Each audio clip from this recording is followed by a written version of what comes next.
जय जगन्नाथ पिलामाने आज दशम श्रेणी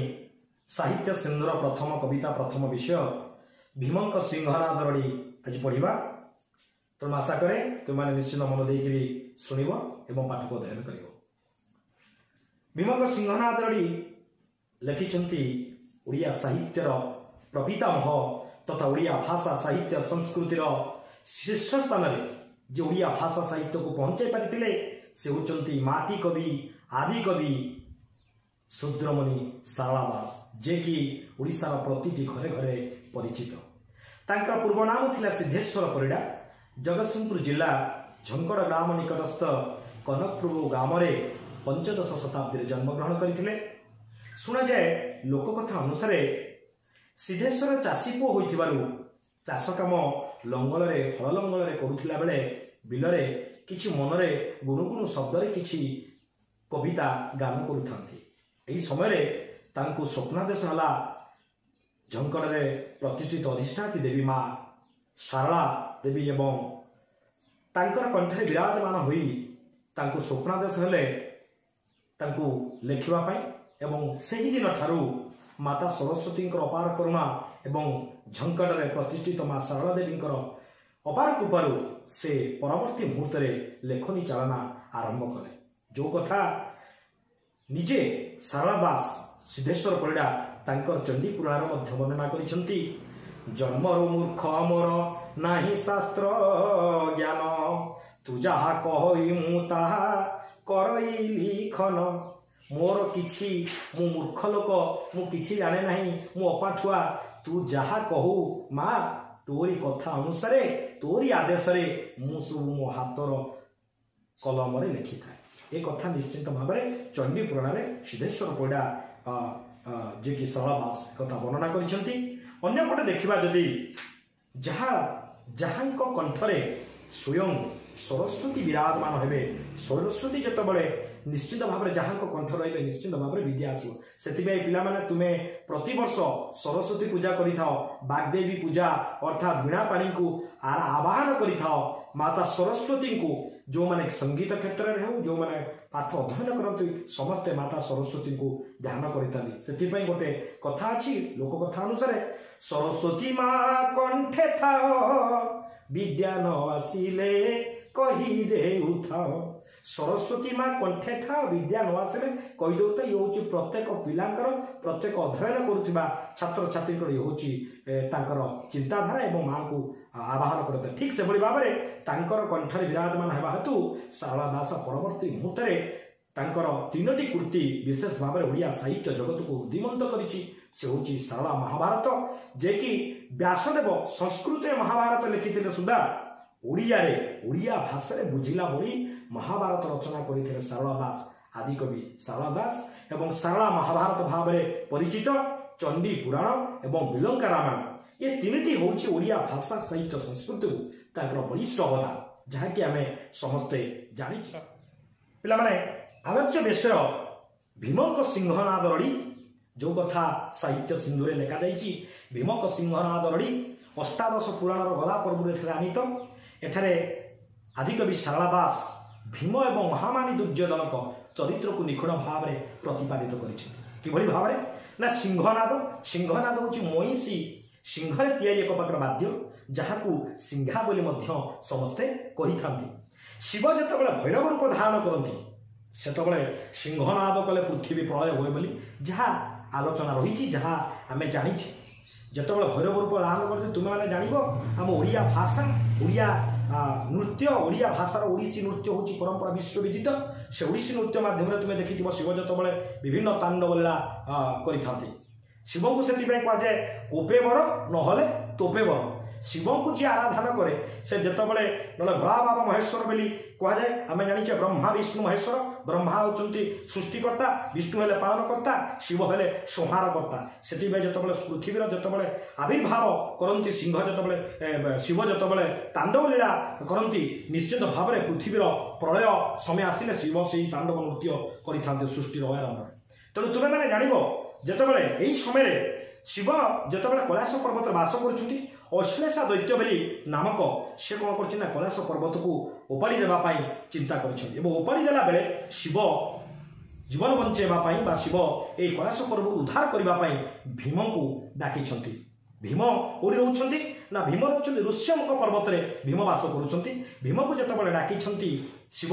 महायोगी शिव कैलाश पर्वत में रोचे जिते डाकी एवं भीम जा पहुँची भीम पहुँचला जाकि अश्लेषा दैत्य सहित युद्ध होती कैलाश पर्वत को से उद्धार कर अश्लेषा दैत्य को मारी सारापर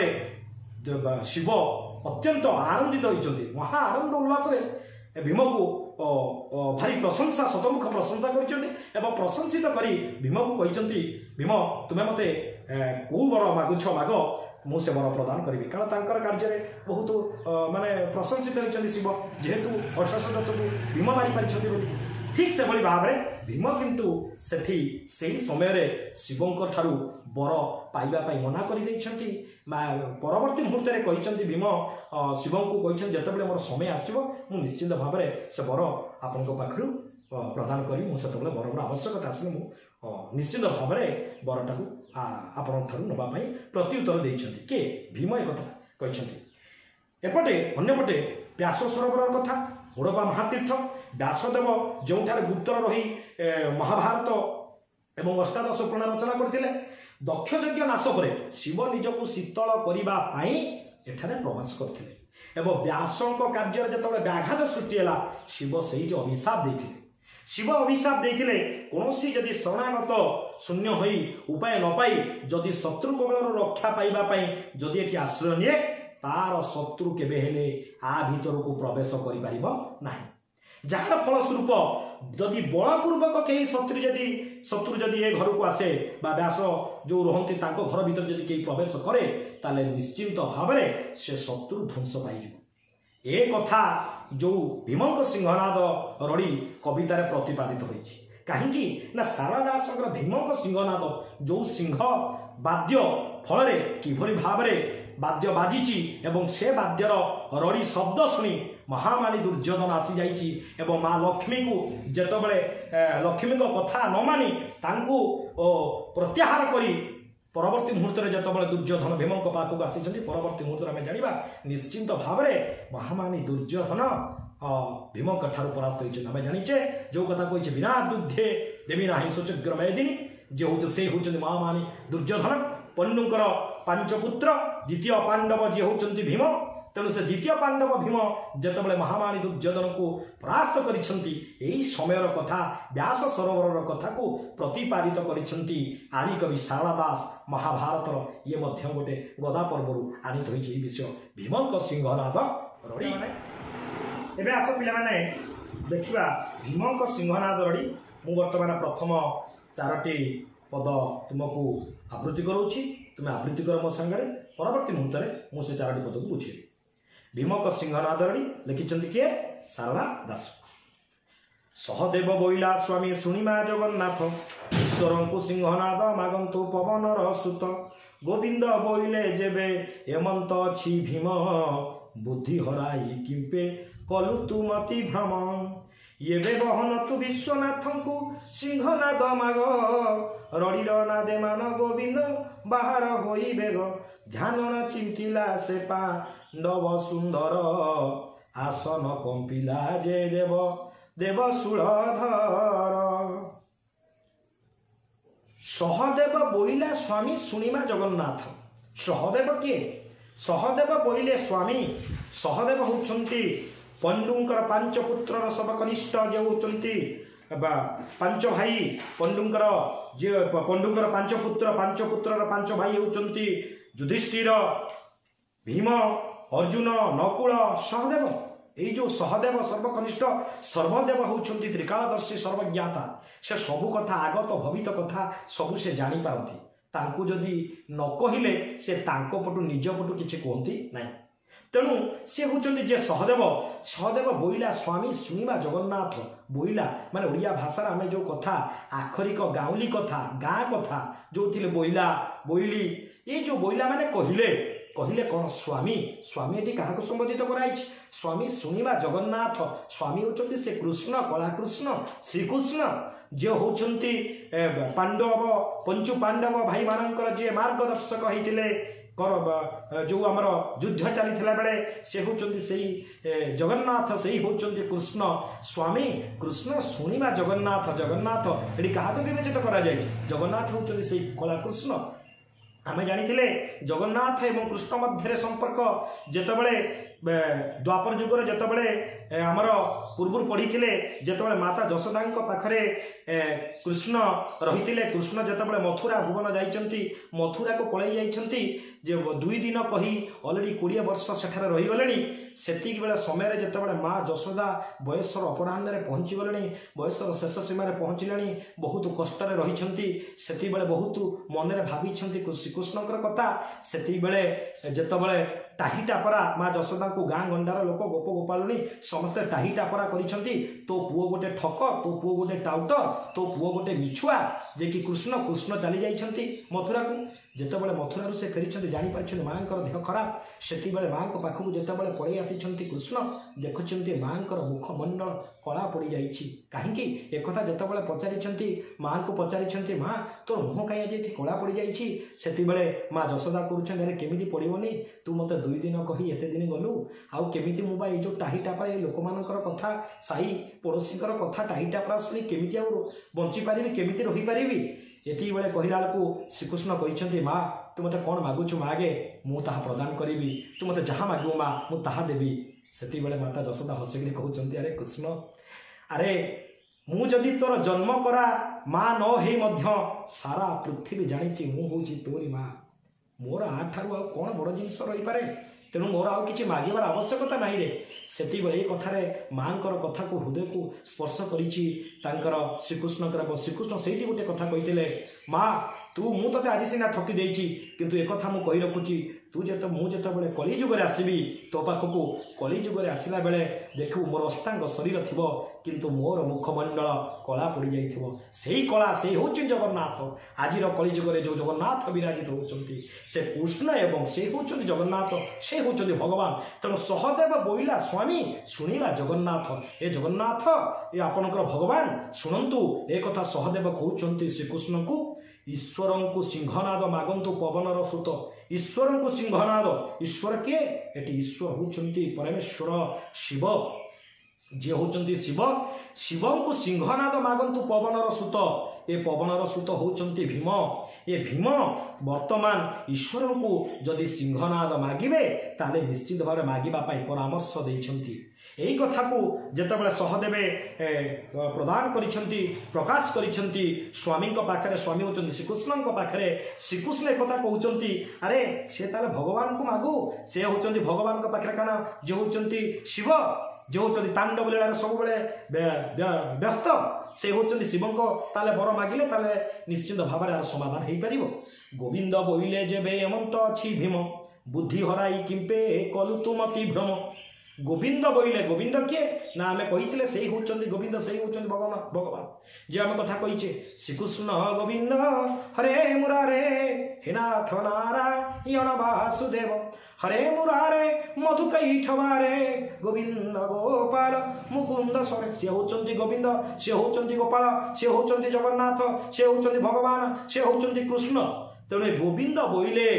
येबे एमंत अछि भीम अरे श्रीकृष्ण कहते जदि जेबे जेबे माने ये पूर्व शब्द ओडिया भाषा परंपरार जो आमर पूर्व कथा जितेबाला आम आलोचना कराए से कथा को बर्तमान प्रतिपादित करिसेंती आदिकवि सारला दास जिते बुद्धि हराई किंपे कलु तुमति भ्रम गोविंद बोइले अरे एबे जदि एते कथा अछि हेमंत भीमंक पाखरे जदि एभलिया कथाटे अछि ताहले ये भीम से कथा को स्मरण न करे शिवंक पाखरु बर मागिबार कथा स्मरण न करे काहेकि बुद्धि हराई से एमती मति भ्रम होउची तार मुंडटा खराब करूची तार मुंडटा तो खराब करूची आम समस्त मुंड भी खराब कर दउची बुद्धि हराई किंपे कलु तु मति भ्रम काहेकि बुद्धि तोर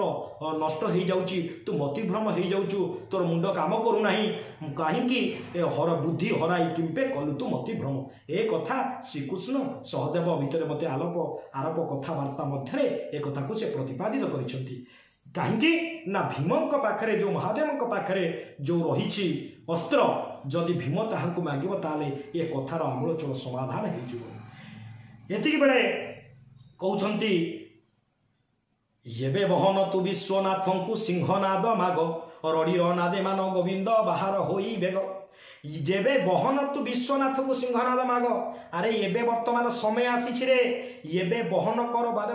ମାନେ ତୁ ଧାରଣ କର ଏବେ ବର୍ତ୍ତମାନ ସେଇ କଥାକୁ ଆଲୋଚନା କର ବିଶ୍ୱନାଥକୁ ସିଂହନାଦ ମାଗ ବିଶ୍ୱନାଥ କିଏ ହଉଛନ୍ତି ନା ସେ ହଉଛନ୍ତି ସେ ଭଗବାନ ସବୁ ସେଇ ଗୋଟିଏର କଥା ସେ ହଉଛନ୍ତି ବର୍ତ୍ତମାନ ଶିବ ସେଇ ବିଶ୍ୱନାଥ ଯେ ଶିବ ଆମେ ଲେଖିଛେ ବିଶ୍ୱନାଥ ହଉଛନ୍ତି ଶିବ ସେ କହୁଛନ୍ତି ଯେତେବେଳେ ଏବେ ବର୍ତ୍ତମାନ ବିଶ୍ୱନାଥଙ୍କୁ ସିଂହନାଦ ମାଗ ଏ କଥା ମନେ ପକେଇ ଦେବା ପାଇଁ ଚାହିଁଛନ୍ତି ଶିବଙ୍କୁ ତୁମେ ବର୍ତ୍ତମାନ କ'ଣ କର ନା ଏଇ ବରଟିଏ ମାଗ ଯେତେବେଳେ ଏଇ ବର ମାଗିଲେ ନିଶ୍ଚିନ୍ତ ଭାବରେ ସିଂହନାଦ ଯଦି ବର ମାଗିବ ତାହେଲେ ରଡ଼ିର ନାଦେ ମାନ ଗୋବିନ୍ଦ ବାହାର ହୋଇବେଗ ତୁମର ଯେଉଁ ଭୀମ ଯେଉଁ ରଡ଼ି ପ୍ରଦାନ କରିବ ଏ ରଡ଼ି ମାରିଲା ମାନେ ଏ ରଡ଼ିର ଶବ୍ଦ ଶୁଣିବା କ୍ଷଣି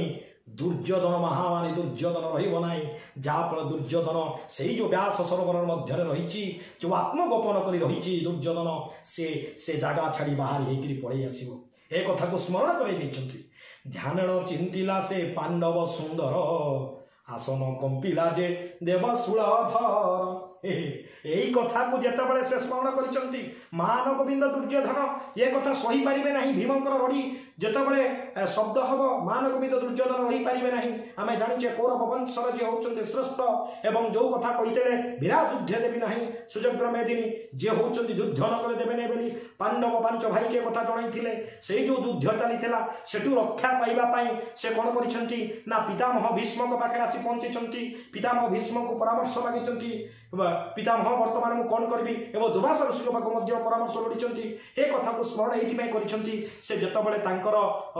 ନିଜର ସୁରକ୍ଷା ପାଇଁ ସମସ୍ତେ ମରିଗଲା ପରେ ନିଜର ସୁରକ୍ଷା ପାଇଁ ତାଙ୍କୁ ପରାମର୍ଶ ଯେତେବେଳେ ମାଗିଛନ୍ତି ଏବଂ ସେତିକିବେଳେ ପିତାମହ ଭୀଷ୍ମ ଏବଂ ଦୁର୍ବାସ ଋଷି ତାଙ୍କୁ ପରାମର୍ଶ ଦେତେ ଯାହା ତୁ ଆତ୍ମଗୋପନ କରିବୁ ସେ ହେଉଛି ଏକମାତ୍ର ଜାଗା ଯେଉଁ ହେଉଛି ବ୍ୟାସ ସରୋବରର ଜାଗା ବ୍ୟାସଙ୍କ ପାଖରେ ରହିଯିବା ପାଇଁ ବ୍ୟାସ ସରୋବର ଯେଉଁ କୁଟୀର ରହିଛି ତୁ ତାରି ମଧ୍ୟରେ ଆତ୍ମଗୋପନ କରିବା ପାଇଁ ଏବଂ ସେଇ ଜାଗାକୁ ମଧ୍ୟ ଦୁର୍ଯ୍ୟୋଧନ ପଳାଇ ଯାଇଛନ୍ତି ସେଇଠି ଆତ୍ମଗୋପନ କରି ରହିଛନ୍ତି ଏ କଥାକୁ ଚିନ୍ତା କଲାବେଳକୁ ଧ୍ୟାନ ଚିନ୍ତାଲା ସେ ପାଣ୍ଡବ ସୁନ୍ଦର ଏ କଥାକୁ ଚିନ୍ତା କଲାବେଳକୁ ଭୀମ ଯେତେବେଳେ ସହଦେବ ଶ୍ରୀକୃଷ୍ଣଙ୍କର କଥା ଭୀମଙ୍କ କର୍ଣ୍ଣରେ ପଡ଼ିଛି ଭୀମକୁ ଯେତେବେଳେ ସଚେତନ କରାଇ ଦିଆଯାଇଛି ଧ୍ୟାନ ଚିନ୍ତାଲା ସେ ପାଣ୍ଡବ ସୁନ୍ଦର ଆସନ କମ୍ପିଲା ଯେ ଦେବ ସୁରଧର এই কথা চিন্তা করি করি পাণ্ডবর ভীম দ্বিতীয় পাণ্ডব ভীম তাঁকর যেতবে এই কথা চিন্তা কলা বেড়ে আসন কম্পি উঠিলা অর্থাৎ শিব একথা শুনিলা বেড়ে